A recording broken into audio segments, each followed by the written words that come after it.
এমন একটা অপূর্ব স্বাদের ভিন্ডির রেসিপি বানিয়েছি, দেখবেন নাকি কী করে বানিয়েছি? তাহলে আসেন দেখে নেওয়া যাক। তো ওয়েলকাম মাই ফ্রেন্ডস, লিপিকাস কিচেনে সবাইকে স্বাগত জানাই। তো এখানে আমি প্রথমেই মাছগুলো ভেজে নেব। তো এটা বোয়াল মাছে কিন্তু খুবই তেল থেকে সাবধানে ভাজতে হবে। এটাকে আমি এপিট ওপিট করে ভেজে নিচ্ছি। তো মাছগুলো এখানে আমার ভাজা হয়ে গেছে। এখন আমি ভিন্ডিগুলো কেটে নেব। ভিন্ডির আগেটা আর পিসের অংশ কেটে যেগুলো ছোট সেগুলো 2 খণ্ড করব, আর যেগুলো বড় সেগুলো 3 খণ্ড করব। তো এখানে আমি খুবই নরম ভিন্ডি, জালি ভিন্ডি কেটে নিলাম। তো এখানে কিছু মশলা রেখেছি, কিছু দানা মেথি, 2টো তেজপাতা, 2টো কাঁচা ঝাল আর একটা কাটা পেঁয়াজ। ওই মশলা দিয়েই পুরো রান্নাটা করব, বেশি মশলাও ব্যবহার করব না।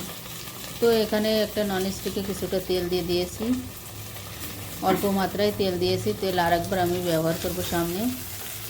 তো তেল দিয়ে ভিন্ডিগুলো লবণ হলুদ দিয়ে এটাকে গ্যাস ধুয়ে করে হাফ কুকেরও 80% মোটামুটি ভেজে নেব।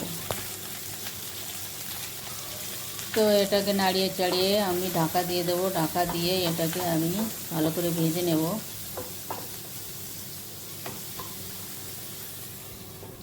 তো 3-4 মিনিট পর্যন্ত আমি এটাকে ভেজে নিয়েছি গ্যাস কম করে। তো বেশ ভালোই সিদ্ধ হয়ে গেছে। তো এটাকে আমি এখন উঠিয়ে নিচ্ছি। এই ননস্টিকে এখন আমি কিছুটা তেল দিয়ে দেবো।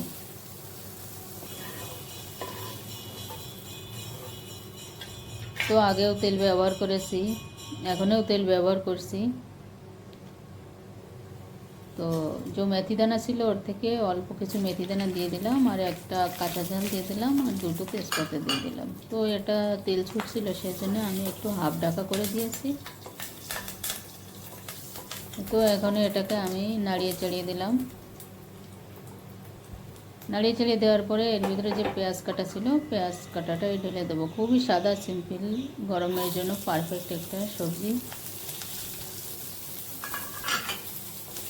তো হাফ ঢাকা করে আমি ভাজছি, যেহেতু পেঁয়াজ ডালার পরে একটু ছিটে ছোটা মুখে লাগতে পারে এই জন্য। তো পেঁয়াজটা আমার হালকা ভাজা হয়ে গেছে। এখন এর ভিতরে হাফ চামচেরও কম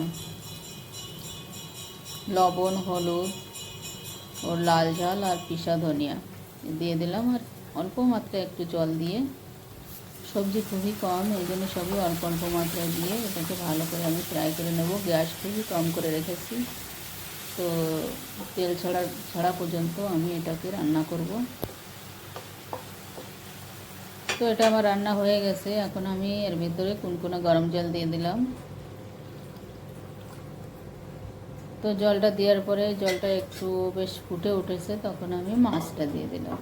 মাছটা একটু নাড়িয়ে চাড়িয়ে দিচ্ছি। তো যে পরিমাণে ঝোল রাখতে চান সেই পরিমাণে জল দেবেন। তো এটাকে আমি এখন ঢেকে দিয়ে 3 মিনিট পর্যন্ত রান্না করব, যেহেতু বোল মাছ একটু রান্না করতে একটুখানি টাইম লাগবে। তো এটাকে আমি আবার নাড়িয়ে চাড়িয়ে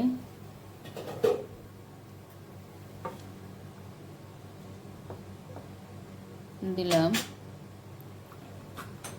তো এখন আমি ওই ননস্টিকটা সরিয়ে দিলাম, আর একটা কড়াই চাপিয়ে দিলাম, ছোট্ট একটা কড়াই। এখন আমি ওটাকে তড়কা লাগাবো।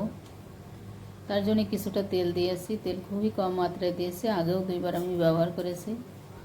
তো যে বাকি মেথি দানাগুলো ছিল ওইগুলো দিয়ে দিলাম, আর সেই কাঁচা ঝাল যে বাকি ছিল 2টো সেটা দিয়ে নাড়িয়ে চাড়িয়ে এখন আমি সবজিটা ঢেলে দেবো, মানে সম্বরটা দিয়ে দেবো।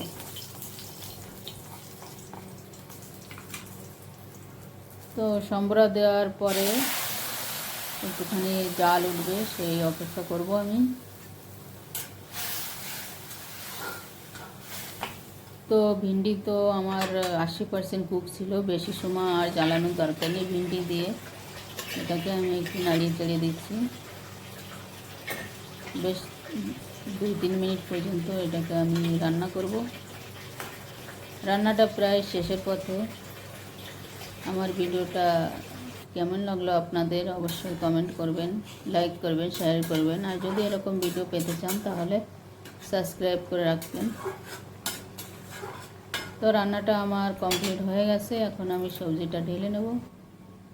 আজকে এই পর্যন্ত।